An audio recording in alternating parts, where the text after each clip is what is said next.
Hi everyone, welcome back to the Purpose Driven Life program, and you are still here at our second purpose. You were formed for God's family.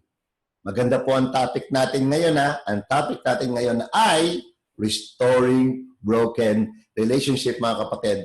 Ito pong topic na to can be applied to people inside the community and it can be applied to people outside the community, mga kapatid. Okay mga kapatid, di ba gusto natin yan? Whether you like it or not, sasabihin ng iba, I want to join your community. Gusto ko na mag-attend ng Christian community kasi ang gulo-gulo sa bahay namin. Sorry to say, I don't want to burst your bubble, pero if you enter a Christian community, meron din conflict. Tao pa rin ho naman. Tao pa rin ho naman ang mga nasa loob ng isang Christian community. Ano kami, mga alien? Hindi na kami nagagalit. Mga kapatid, wherever you go, conflict is present. Even inside a Christian community. That's the very reason I want you to listen very carefully to this talk because one day, yung kausap mo sa grupo mo, kaulayaw mo, kachismisan mo, kasiyahan mo, ay nako, baka dumating ang araw, kaaway mo na yan. Hindi po ba mga kapatid? So, please listen to this wonderful talk that is very beneficial. Sabi muna dito sa 2 Corinthians 5 verse 18, mga kapatid, no, let's start with this one. God has done all this. He has restored our relationship with Him through Christ. And He has given us this ministry, mga kapatid, ministry of restoring relationship. Mga kapatid, no? Hindi daw pwede ipagpaliban kapag may conflict. Hindi pwede sabihin na, wag na nating pansinin yan. Okay na yan. Hindi ho eh. Bakit? Ministry. In other words, it exists. It has an office. Ibig sabihin mga kapatid, dapat talaga inaayos ang conflict sa isang Christian community. Hindi pinababayaan o pinatatagal, lalo na. Pag pinatagal mo yan, delikado po yan, one day puputok po yan. At pag pumutok yan, parang granada, hindi lang isang mamamatay, marami ang mamamatay. Maraming maapektuhan mga kapatid. Sabi po, because life is all about learning how to love. Learning how to love. Kaya nga conflict eh. Kasi learning how to love. Sabi ko sa asawa ko, love, every time tayo nagtatalo, hindi tayo nag-aaway. We are actually knowing one another. No? Nagpapakilala ka sa akin, kaya nga hindi kita naintindihan. Nagpapakilala ka sa akin, kaya nagkaroon tayo ng hindi pagkakaunawaan. Huwag nyo na gamitin yung word na away. No, hindi pagkakaunawaan. Sabi dito, God wants us to value relationship and make the effort to maintain them instead of discarding them whenever there is a rift, a hurt, or a conflict. That's the very reason we need to talk things over. We need to go to your leader and then settle these things between you and the other member because we value relationship inside the community. We don't value, yes, we value gifts, we value talents, but what is talent? What if you are talented, if you are good, but you don't know how to handle relationship, that is nothing inside the Christian community. We value, mga kapatid, we value relationships inside the community. Mga kapatid, napaka-importante po isipin natin yan. Sabi po sa Philippians 2 verse 2, agree with each other and show your love for each other. Be united in your goal and the way you think. Mga kapatid, ano ba ibig sabihin ng agree? Yan, yung po maganda po pag-usapan eh, no? Kasi yung agree na at united, pinag-usapan dito sa verse na to. Pag sinabi pong agree, hindi po sinabing, ikaw na lang masusunod. Hindi yun Hindi yun ang agree. Pag sinabing agree, ano bang gusto mong gawin? Ito gusto kong gawin. Okay, sa gitna tayo Yan po yung agree. No? May mga bagay na hindi tayo nagkakasundo, pero hindi dapat nag-aaway. Di po ba? May mga bagay hindi tayo nagkakasundo, pero hindi dapat nag-aaway, kaya dapat po pinag-uusapan. Bakit? Para maging united po tayo. Yan po ang goal no? For the purpose of unity, sige, anong kaya mong gawin? Ito kaya kong gawin. Hindi pwedeng, ako lang, hindi pwede. We need to agree with one another. Mahalaga po yung mga kapatid, agree with one another. Kaya importante po, hindi ikaw lang. Sabi sa Philippians 2 verse 1 to 2, think about what we have in Christ, the encouragement He has brought us, the comfort for His love, our sharing in His Spirit, and the mercy and kindness He has shown us if you enjoy these blessings. then do what will make my joy complete. Agree with each other. Show your love for each other. Be united in your goals and in the way you think. Ito po ang Philippians 2:1 to 2. Paul is talking to his church. At obviously naman sa church na to may away na nangyayari. Pero ano sabi ni Pablo? Kung naniniwala kayo na minahal kayo ni Kristo, pinatawad kayo ni Kristo, at ang kanyang Espiritu binigyan niya sa inyo, at kayo ay nagbe-benefit sa blessing na yon. Sabi ni Pablo, baka pwede naman pasayahin niyo ako, magkasundo na kayo. Di po ba mga kapatid? Yan sinasabi po rito. Kaya mga kapatid, sinasabi po rito, kung nararanasan mo, maganda yung buhay mo na naniniwala kang pinatawad ka ng Diyos, dapat marunong kang magpatawad ng iba. Kung nararanasan mo na kahit na nagkakasala ka sa Panginoon ng ilang beses, pag luwat ka sa Kanya, pinatatawad ka niya, dapat lamang, sabi ni Pablo, no? Na magkasundo-sundo na tayo dito, o kayo, hindi nagkakasundo. Mga kapatid, siguro naman nasa community ka, hindi lang para magdasal, no? Nasa community ka para makitungo upang ang matutunan mo sa community na to ay mailabas mo. Lalo na dito sa how to handle relationships, mga kapatid. Sabi dito sa 1 Corinthians 6:5, you should be ashamed of yourselves. Don't you have at least one wise person who is able to settle disagreement between believers? Ang sinasabi ni Pablo dito sa kanyang simbahan sa Corinto, nag-aaway din kahit yung mga kapatid, bakit yung community? Bakit nag-aaway kayo? Magmahalan kayo. Sorry to say, even in the Bible, in every church of Paul, there's conflict. Mga kapatid, obvious naman, di ba? Hindi po nawawala ang conflict, mga kapatid. Hindi nawawala ang conflict. Pero sabi rito, nagdadasal kayo, sabay-sabay, nagbabasa ng Biblia, sabay-sabay, nagdi-discuss kayo ng soap, tapos walang ni isa sa inyo na gustong nagtatalo yung dalawa, nag-away yung dalawa, hindi nakikibuan, hindi na nag-aatin yung isa, walang isa sa inyo gustong lumapit at ipagkasundo sila. Anong sabi ni Pablo tungkol doon? Anong sabi ni Pablo? Mahiya kayo sa sarili ninyo. Kaya mga kapatid, sa aming community, sa ating community and all other Christian community who are authentic, pag merong nararamdaman agad na conflict, lalapitan yan. Ba't di ka na nag-a-attend, sister? Anong problema? Sige na, sabihin mo sa akin. Ay, kasi si sister napahiya ako dyan O sige, ayusin natin, magkasundo tayo. Di ba? Yun ang sinasabi dito mga kapatid. Kung hindi, hindi to Christian community. Ano to? Baka group lang ito, no? Group ng volleyball group. O kaya anong klaseng group to, no? This is a Christian community that you are in, mga kapatid. Now, ito na tayo. How to restore a relationship. I thank you, Lord. Okay, mga kapatid.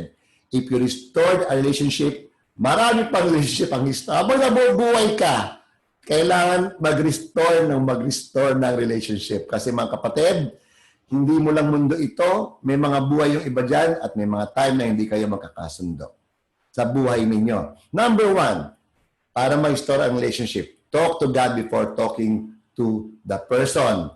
Sabi, if you pray about the conflict first, instead of gossiping to a friend, you will often discover that either God changes your heart or He changes the other person without your help. Mga kapatid, di ba normal yan kung minsan pag mayroon tayong kaulayaw na kung kailangan may makausap akong isang tao, hindi mo alam yung kausap mo, chinichismisan mo na. At yung kinikwento mo, yung side mo lang, that is gossip.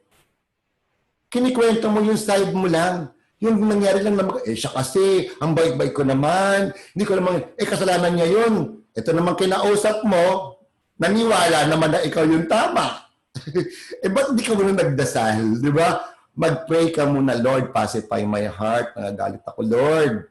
Lord, nainis ako sa Kanya. Bukang bakulaw yun siya, Lord.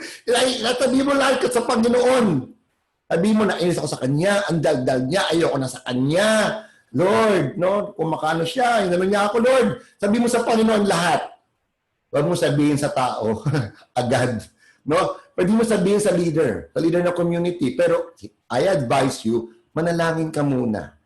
Magdasal ka muna. And I believe that God would like to pacify you.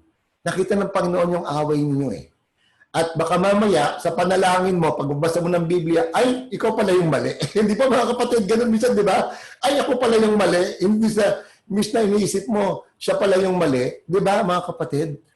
Pag sa panalangin mo niya, baka next thing, paglapit mo, ay, okay na kami. Because we need to believe in the power of prayer. most especially in this relationship building, mga kapatid. Sabi po sa James 4:1-2, do you know where your fights and arguments come from? They come from the selfish desire that makes war inside you. Di ka mapakali. Di ba? Hindi, nasaktan ako eh. Nasaktan ako eh. Matutulog ka na. Nasaktan ako eh. Pagising mo, nasaktan ako eh. Di ka nakatulog, di ka nakakain. Bakit? Because of your selfish desire. Kailangan ma-justify yung sakit na ginawa sa akin. Grabe naman, ano? Sabi rito, you want things but you don't get them. Ay nako, pag ganyan ang ugali mo, hindi mo makukuha yan. So you kill and are jealous of others, but you still cannot get what you want. So you argue and fight. Sabi, you don't get what you want because you don't ask God. Mga kapatid, you don't ask God. Ay nako, di na ako magdadasal. Nagalit na talaga ako. Hindi nga pwede.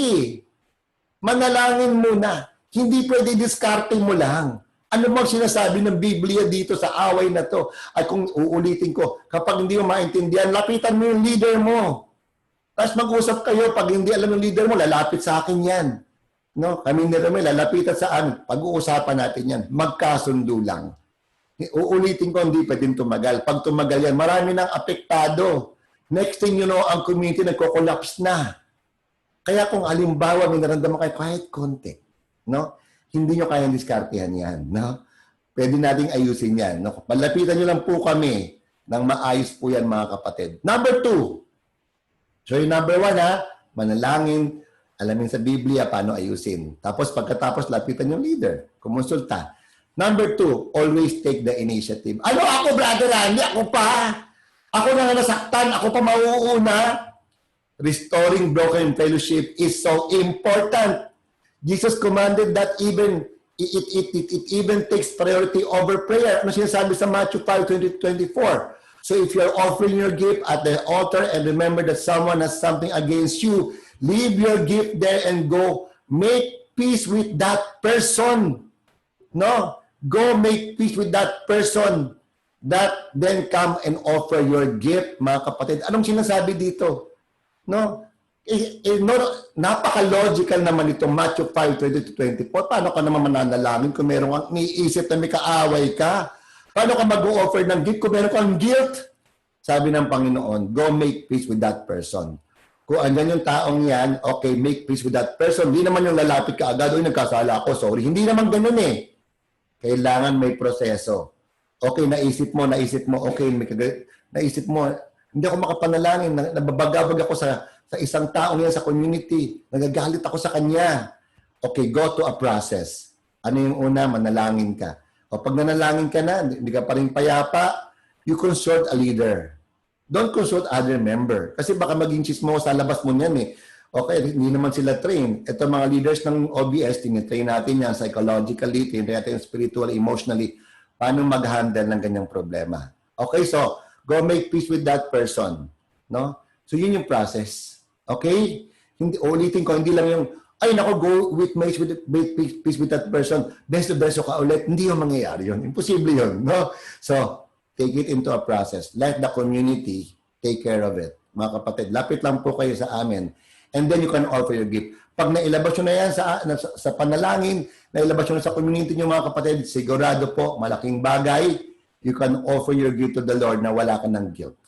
Mga kapatid, kasi hirap di ba? May kaaway ka, nag-ministry ka, tapos nakikipag-usap ka, kasama pa sa grupo yung kaaway mo. Napakahirap po yata nun, mga kapatid. Di po ba? Okay? Sabi, number 3, sympathize with their feelings. Ay nako, eto na tayo, mga kapatid, no? Baka may pinanghuhugutan yan kausap mo, kaya ganyan magsalita. Di ba, mga kapatid? Di po ba? Sabi, use your ears more than your mouth before attempting to solve any disagreement. You must first listen to people's feelings. No? Baka naman, nasaktan ako eh. Sa sinabi niya sandali. Bakit ba niya sinabi yun? Ano ba yung context nung sinabi niya yun? No, ba't ka nagagalit agad? Ba't ka nag-i-erupt? Ano ba yung context? Sinabi niya, masama daw ako eh.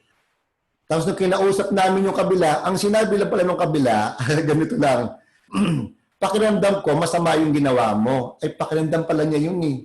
Di ba? Hindi kaya sinabihan na, ang sama mo, hindi kaya sinabihan. At normal yun, mga kapatid.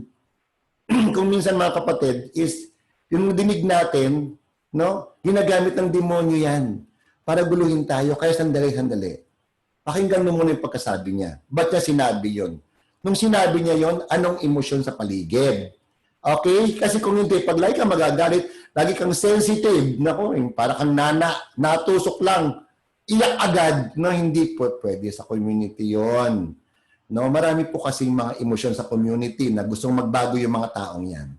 Bakit ka ba sinabihan yan? Okay? Saan galing at paano to sinabi? Sabi sa Philippians 2 verse 4, don't be interested in your own life, but care, mga kapatid, care about the lives of others too. No? Kaya pala sinabi yan, bigla nag-usap-usap na. Ba't mo sinabi sa kanya, gusto ko magpasensya kasi nag-aaway kami ng asawa ko nung araw na yun eh. Nakita ko sa kanya yung ugali ng asawa ko, nasabihan ko siya. Di ba? Hindi pala naman eh. Ganoon talaga, nagbabago yung tao, hindi pa sanay eh. Nasabihan ka, ayusin na natin to. Pasensya na. No? Hindi lagi, dapat ako iniisip nila. Kasi sensitive ako eh. Dapat isipin nila ako, hindi ko pwede yun. Sa community. Sa community, iniisip ng bawat isa, paano makatulong sa kanya.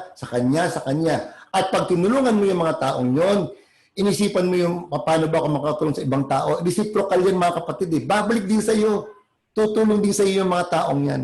No? Hindi ka baby sa community, hindi ka pinapamper to, hindi ka special na dapat ako lang. Pagka sa sharing, dapat ako lang pakikinggan. Haba ako sharing ko, ako lang pakikinggan. Hindi pwede yun, mga kapatid.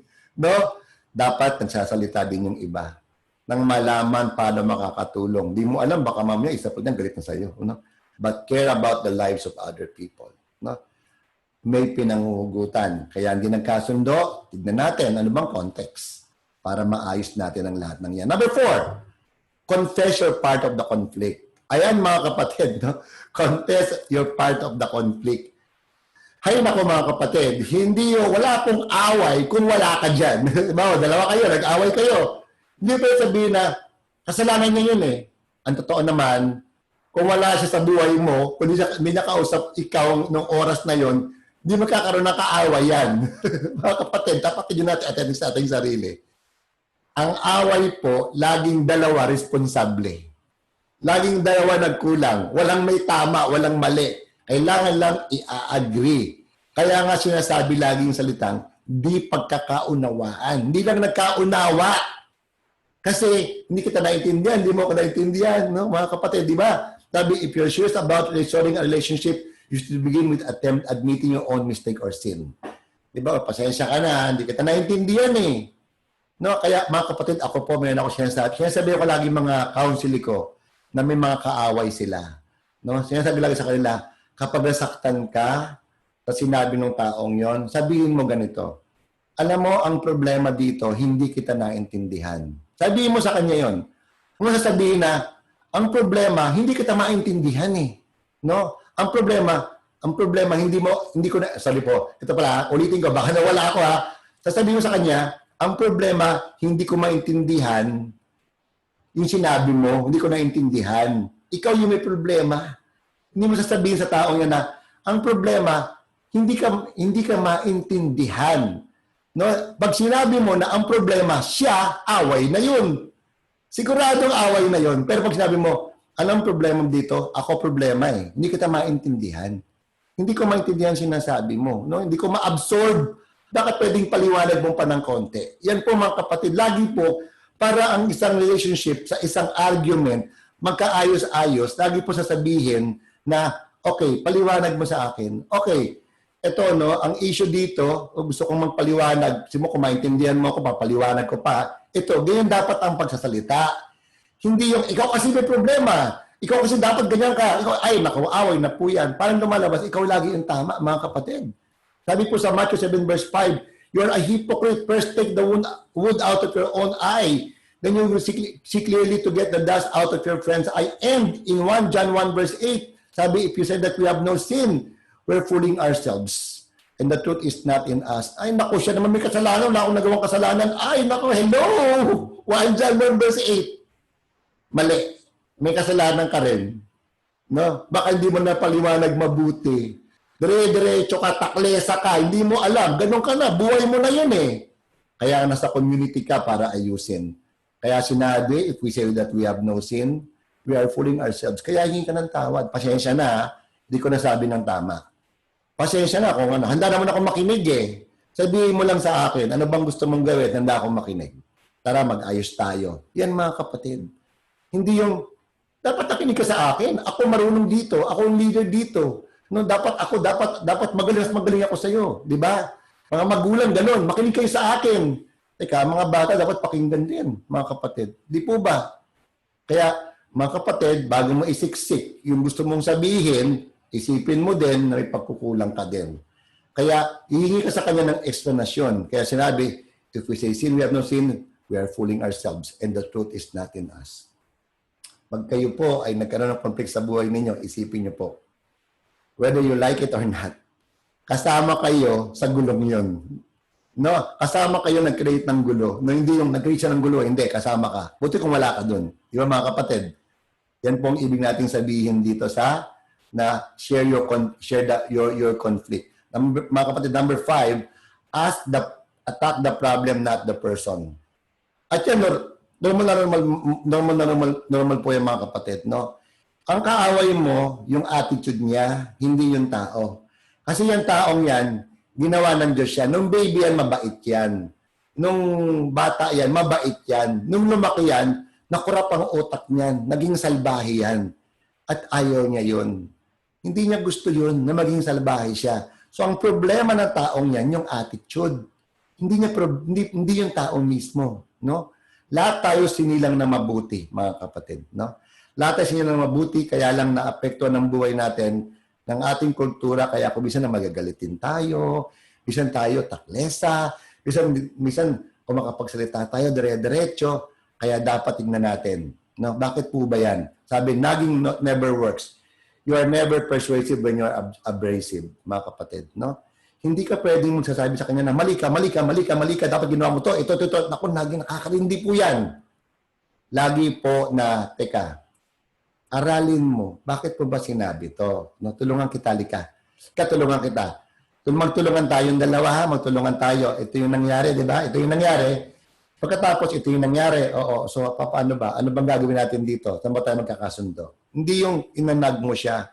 Ikaw kasi, no, sa gitna pa ng leader, sinisisi mo. Ikaw kasi, ganyan. Sandali. Hold your horses. At dito tayo para mag-usap, hindi para magsisihan. Okay, so importante po yun mga kapatid. No? Sabi sa Proverbs 16 verse 21, the person who is truly wise is called understanding and speaking sweetly help others learn. Mga kapatid, the person who is truly wise is called understanding. Mga kapatid, identity. No? A person who understands. Yun daw dapat ang identity natin, intindihin natin. No? Bakit ba? No? Ano bang nangyari? No, tignan natin, ano bang pinanggalingan ng taong yan? Ano bang nasa puso niyan? Ipagdasal natin yan. No, huwag agad husgahan, huwag agad sipain sa grupo, huwag agad hindi pansinin. Tignan natin, ano bang nangyari? Diba mga kapatid? Attitude can be formed. Attitude can be prayed upon, no, unto the Lord. Mga kapatid. So kailangan isipin natin, uulitin ko, attitude is the problem, not that person, mga kapatid. Hindi po yung problema yung tao, yung pong attitude niya. Sabi nga nila, there is no such thing as bad day, but only bad attitude. Number 6, cooperate as much as possible. Siyempre, dati yung time, hindi ko na kaya, nasaktan na talaga ako. Inaapi na ako, no? Ginagawa na akong basahan, hindi ko na kaya. Okay, sige. Cooperate as much as possible. Yung kaya mo lang, hindi ka pipilitin. No? Hindi yung pwede yung sige lang hanggang sa mawala ka na ng identity o self-respect. Sabi Romans 12 verse 18, as much as possible. Sabi ni Pablo, ang linaw po mga kapatid, no? Sabi ni Pablo, dapat magkasundo-sundo kayo. Sabi nga nun, tama. Di ba sabi kanina? Pero ang sabi ni Pablo sa Romans 12 verse 18, okay kung di nyo kaya. No? Kung pwede lang. No? Kung ano yung kaya nilang gawin. Magkasundo lang tayo. No? As much as possible, live in peace with everyone. Sige, may agreement. O sige, Maski hindi na kayo magbeso-beso, wag lang kayo nagmumurahan. Maski hindi na kayo mag-akapan o wag na lang kayo magsisiraan. Cooperate as much as possible, ang sabi ni Pablo.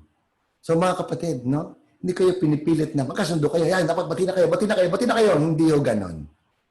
Ano yung kaya mong gawin? Gawin mo. Kung talagang di mo na kaya. Gusto mo na umalis? Sige, pababayaan ka namin kung magbibigay sa ng kapayapaan yan. Pero dapat dumaan ka sa proseso. Pag dumaan ka sa proseso, anong desisyon mo, tatanggapin namin.